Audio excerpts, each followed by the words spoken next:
नमस्कार दोस्तों।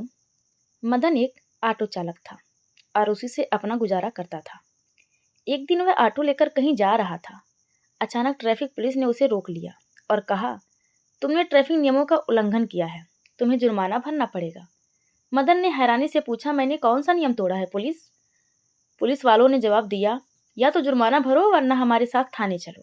थाने का नाम सुनकर मदन को उम्मीद की किरण दिखी। उसने कहा, मैं मना नहीं करूंगा, मुझे थाने ले चलो। उसकी पत्नी कविता की 2 दिन पहले ही उस थाने में पोस्टिंग हुई थी। मदन ने अपनी पत्नी को ऑटो चालक पढ़ाया लिखाया और इस लायक बनाया था कि वह इंस्पेक्टर बन सके। उसे विश्वास था कि कविता उसकी मदद करेगी और पुलिस वालों से पूछेगी कि उसने कौन सा नियम तोड़ा है। थाने पहुंचकर मदन को एक कुर्सी पर बैठा दिया गया। उसी समय इंस्पेक्टर कविता फोन पर किसी को डांट रही थी। मेरे नाम का गलत फायदा मत उठाओ, मैंने मेहनत से यह पद पाया है, आगे से मुझसे ऐसी उम्मीद मत रखना। इसके बाद वह बाहर आई और सिपाही से पूछा, इसे क्यों पकड़ा? सिपाही ने जवाब दिया, इसने ट्रैफिक नियम तोड़ा और जुर्माना देने से मना कर रहा है। मदन आशा भरी नज़रों से कविता की ओर देखने लगा, लेकिन कविता सख्त लहजे में बोली, अगर यह जुर्माना नहीं देगा तो इसका ऑटो जब्त कर लो और इसे यहाँ से भगा दो। मदन यह सुनकर हैरान रह गया। जिस ऑटो को से कमाकर उसने कविता को पढ़ाया और इंस्पेक्टर बनाया, आज वही उसकी रोजी रोटी छीन रही थी। कविता ने हवलदार से कहा, इसे यहाँ से निकालो और ऑटो जब्त कर लो। अगर इसे अपना ऑटो चाहिए तो कल कोर्ट में छुड़वा लेगा। मदन की आंखों में आंसू थे। वह मायूस होकर भारी कदमों से घर की ओर चल पड़ा। घर पहुंचकर मदन ने अपनी बुजुर्ग माँ को पूरी बात बताई। माँ, कविता इतनी बदल गई है कि उसने मुझे पहचानने से भी इनकार कर दिया। उसने मेरा ऑटो भी जब्त कर लिया, जिस ऑटो को चलाकर मैंने उसे डीएसपी बनाया था। माँ दुखी होकर बोली, बेटा तुम्हें याद है जब शादी के कुछ दिन बाद ही कविता ने कहा था कि उसे पढ़ना है और हमें उसका खर्च उठाना होगा, तभी उसने हमसे ज़बरदस्ती की थी और हमने मुश्किलों से बावजूद उसे पढ़ाया, लेकिन आज वही हमें भूल गई। मदन का 6 साल का बेटा अपनी दादी के साथ ज़्यादा समय बिताता था, क्योंकि उसकी माँ हमेशा काम में व्यस्त रहती थी। वह अपनी माँ से दूर ही रहता था और अक्सर दादी के साथ खेलता और उन्हीं के साथ सोता था। कविता को सरकारी क्वार्टर मिला था, इसीलिए वह वहीं रहती थी और घर बहुत कम कम आती थी। अगले दिन कविता इंतजार करती रही कि मदन आएगा और ऑटो छुड़ाने के लिए कोर्ट के कागज लेकर आएगा, लेकिन मदन नहीं आया। कविता गुस्से में सीधा अपने पति मदन के घर पहुंची। वहां उसने देखा मदन अपनी माँ के बालों में तेल लगा रहा था और बेटा पास में खेल रहा था। किसी का भी बच्चे की तरफ ध्यान नहीं था, लेकिन बच्चा खुश था और मजे से खेल रहा था। कविता ने गुस्से में कहा, तुम यहाँ आराम से बैठे हो और ऑटो छुड़ाने तक नहीं आए? मदन ने कुछ नहीं कहा, बस चुपचाप बैठा रहा। उसकी आंखों में एक अजीब सी उदासी थी, मानो उसने सब कुछ खो दिया हो। कविता अपने पति और सास पर गुस्सा करने लगी और बोली, तुम लोगों को बच्चे संभालने भी नहीं आते क्या? इस तरह बच्चे संभाले जाते हैं? अगर इससे कुछ हो जाता तो कौन जिम्मेदार होता? मदन ने कविता की ओर देखा और शांत स्वर में कहा, तुम क्या कर रही हो? बच्चे संभालना नहीं आता? इसे जन्म से लेकर अब तक माँ ने ही पाला पोसा है। उन्हें अच्छे से पता है कि बच्चे की देखभाल कैसे करनी है। तुम इस बारे में कुछ मत कहो तो अच्छा होगा। मदन की बात सुनकर कविता गुस्से में भड़क गई और बोली, तुम ऑटो लेने के लिए क्यों नहीं आए? मैंने सारा इंतजाम कर रखा था, फिर भी तुम समय पर वहां नहीं पहुंचे। मदन ने ठंडी सांस ली और कहा, अगर तुम्हें इतनी चिंता थी तो उसी दिन थाने में कह देती कि मेरा ऑटो जब्त ना किया जाए। तुम तो बड़ी अधिकारी हो, असलियत पता कर सकती थी, लेकिन शायद तुम्हें लगा कि मैं तुम्हारी वर्दी का फायदा उठाना चाहता हूँ, जबकि मैंने कोई गलती नहीं की थी। कविता चिल्लाने लगी, तुम गंवार लोग क्या जानो कि ड्यूटी कैसे की जाती है? तुम लोग बच्चे की भी सही से देखभाल नहीं कर सकते। इतना कहकर उसने अपने बेटे का हाथ पकड़ा और उसे कमरे में ले गई। वहां उसने बेटे के सारे कपड़े और सामान पैक किए और गुस्से में बोली, मुझे तुम जैसे गंवार इंसान के साथ नहीं रहना। मैं कब तक तुम लोगों की बकवास सुनती रहूंगी? मदन ने शांत स्वर में कहा, अगर तुम्हें ऐसा सही लगता है तो ऐसा ही करो। लेकिन उनका 6 साल का बेटा रोने लगा और दादी की ओर इशारा कर बोला, मुझे मम्मी के साथ नहीं जाना, मैं पापा और दादी के साथ ही रहूंगा। बच्चे की बात सुनकर भी कविता नहीं रुकी। उसने बेटे का हाथ खींचा और उसे जबरदस्ती अपने साथ सरकारी क्वार्टर ले गई। जब यह बात कविता के माता पिता को पता चली तो उन्होंने उसे बहुत डांटा, लेकिन कविता अपनी वर्दी के घमंड में थी और बोली, मुझे किसी से कोई मतलब नहीं। उसकी इस बात से उसके माता पिता बहुत दुखी हुए और उससे बात करना बंद कर दिए। उसका भाई भी उसे समझाने की कोशिश करता, लेकिन वह उसे भी बुरा भला कह देती। धीरे धीरे कविता सबसे कटती गई। कविता ने अपने बेटे की देखभाल के लिए एक नौकरानी रख ली थी। एक दिन दोपहर में वह नौकरानी बच्चे को बाजार लेकर गई। उसी समय मदन की माँ भी वहाँ कुछ खरीदारी करने आई थी। जैसे ही बच्चे ने अपनी दादी को देखा, वह दौड़कर उनके पास गया और उनसे लिपट गया। उसकी आंखों में आंसू थे। उसने रोते हुए कहा, दादी मुझे तुम्हारे साथ रहना है, मुझे मम्मी के पास नहीं जाना। मम्मी तो एक गंदे अंकल के साथ रहती हैं और वे दोनों मुझे मारते भी हैं। दादी घबरा गई और बोली, बेटा तुम क्या कह रहे हो?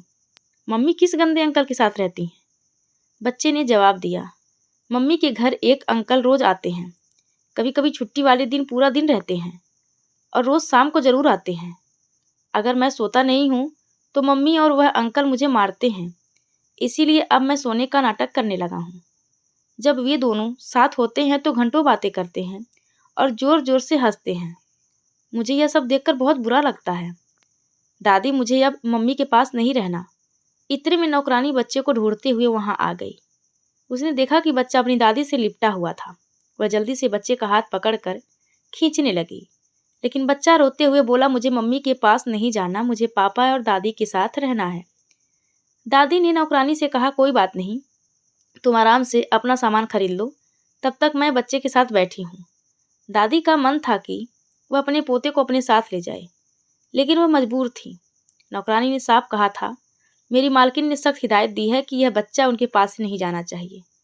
दादी अपने पोते को समझाती हैं, बेटा अभी तुम्हें मम्मी के पास ही रहना पड़ेगा, लेकिन हम जल्दी ही आएंगे और तुम्हें अपने साथ ले जाएंगे।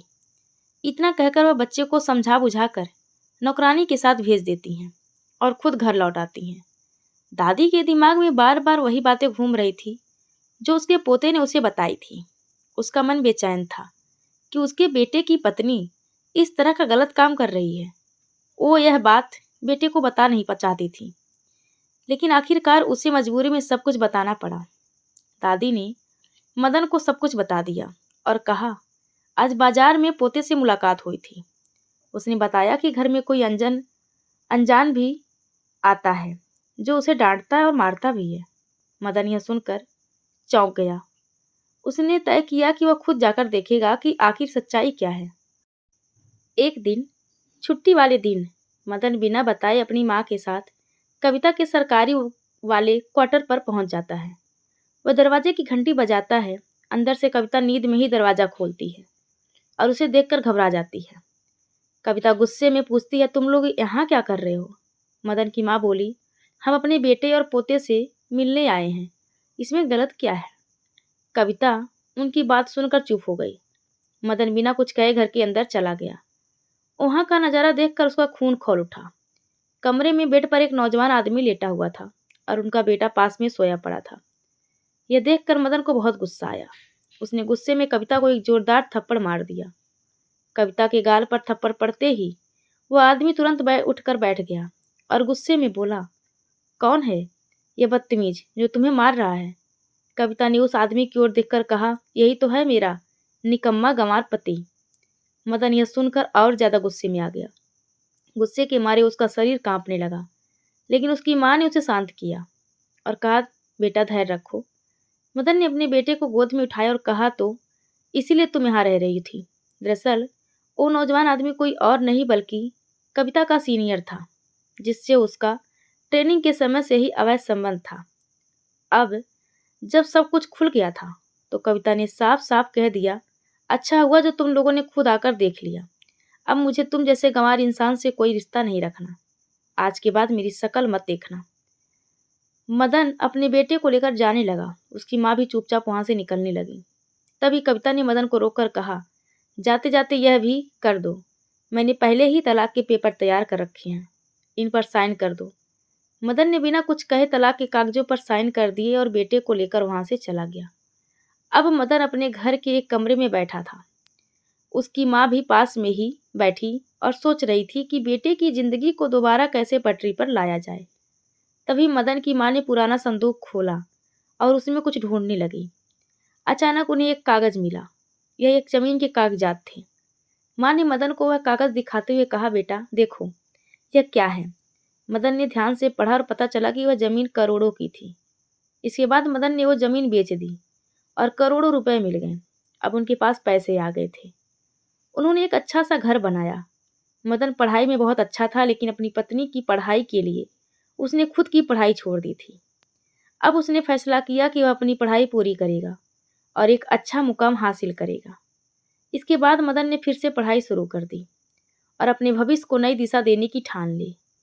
अब मदन की माँ घर में अचार और पापड़ बनाने का छोटा सा बिजनेस शुरू करती हैं। कविता की जो मेड थी वह भी मदन की माँ की मदद करने के लिए आ जाती है। धीरे धीरे सब मिलकर मेहनत करते हैं और उनका बिजनेस अच्छा चलने लगता है।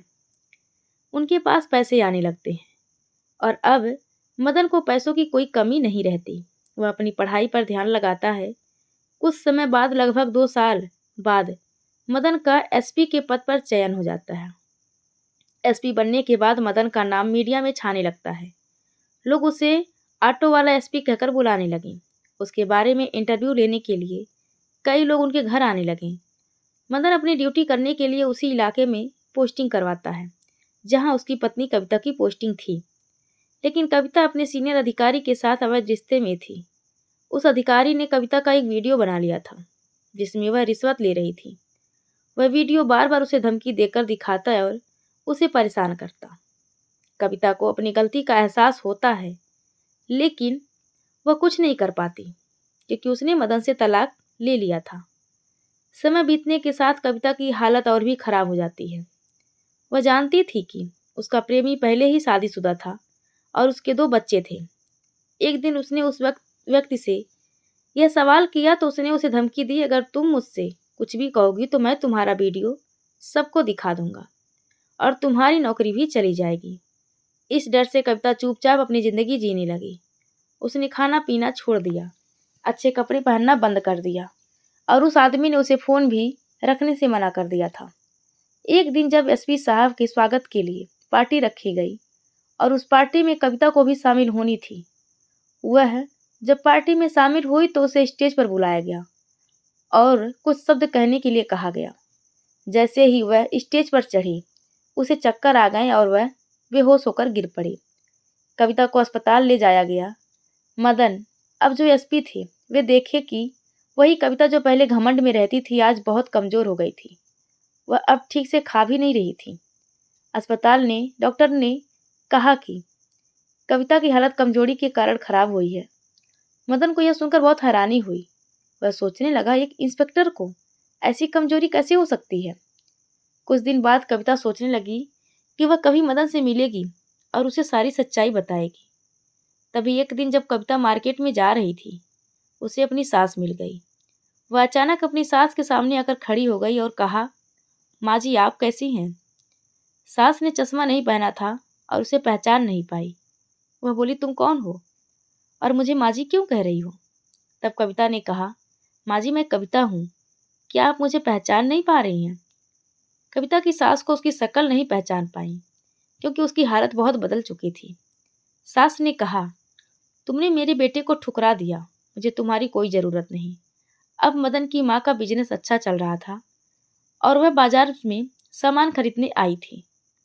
वह कविता को पहचान कर भी नकार देती हैं और कहती हैं कि मुझे तुमसे कोई बात नहीं करनी। कविता गिड़गिड़ा कर कविता कहती है, माँ जी मुझे माफ़ कर दीजिए, मुझसे बहुत बड़ी गलती हो गई थी। कृपया मदन से कहिए मुझे माँ माफ़ कर दे और मुझे अपना लें। इसके बाद कविता की सास कहती हैं, बेटी जो तुमने किया है उसका फल तुम्हें भुगतना पड़ेगा। यह कहकर वह उसे दूर करके अपने काम में लग जाती हैं। कुछ दिनों बाद कविता बहुत दुखी हो जाती है। वह एक दिन उस आदमी के पास जाती है जिससे वह फंसी हुई थी और कहती है, चाहे तो तुम इस वीडियो को वायरल कर दो या मेरी जान ले लो, मैं अब तुम्हारे पास नहीं रह सकती। यह कहकर वह वहाँ से भागकर मदन के घर आ जाती है और दरवाज़ा खटखटाती है। जब मदन दरवाज़ा खोलता है तो वह देखता है कि कविता बहुत बुरी हालत में खड़ी है। वह पूछता है, कौन हो? क्या चाहिए? कविता कहती है, मदन, मैं तुम्हारी पत्नी हूँ और यह तुम्हारा बच्चा जो मेरे पास है।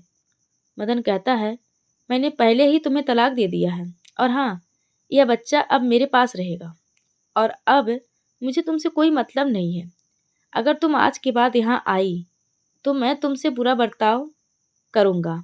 मदन यह कहकर दरवाज़ा बंद कर देता है। कविता की आंखों में आंसू बह रहे थे और वह जोर जोर से रोने लगती है। मदन की माँ यह सब सुन रही थी, लेकिन वह कुछ नहीं कहती, क्योंकि उसे यह सब पहले से ही पता था कि कविता ने मदन के साथ बहुत गलत किया था। कविता बाहर जाने लगी तभी उसे पता चलता है कि उस आदमी ने जो वीडियो बनाया था वह वायरल हो गया है। इस वजह से उसकी नौकरी चली गई। अब वो बहुत परेशान हो जाती है और अपने भाई को फ़ोन करती है, लेकिन उसका भाई भी उससे नफरत करता है, क्योंकि कविता के कारण ही उसके माता पिता का निधन हो चुका था और उसका भाई यह फैसला कर चुका था कि वह अब अपनी बहन से कोई रिश्ता नहीं रखेगा। अब उसका भाई भी उसकी मदद नहीं करता है। वह आदमी जिसके साथ कविता का अफेयर था, वह कविता के साथ जब तक जी चाहा खेलता रहा और फिर वीडियो को वायरल भी कर दिया था। अब कविता की नौकरी भी चली गई थी और वह पागलों की तरह इधर उधर घूमने लगी। कुछ दिनों बाद उसकी इतनी तबीयत खराब हो जाती है कि एक दिन उसकी मौत हो जाती है। तो दोस्तों, इस कहानी को लेकर आपकी क्या राय है? कमेंट बॉक्स में ज़रूर बताएं और अगर कहानी अच्छी लगी हो तो प्लीज़ लाइक करें। अगर आपने हमारे चैनल को अभी तक सब्सक्राइब नहीं किया तो ज़रूर कर लीजिए। धन्यवाद आप सबका।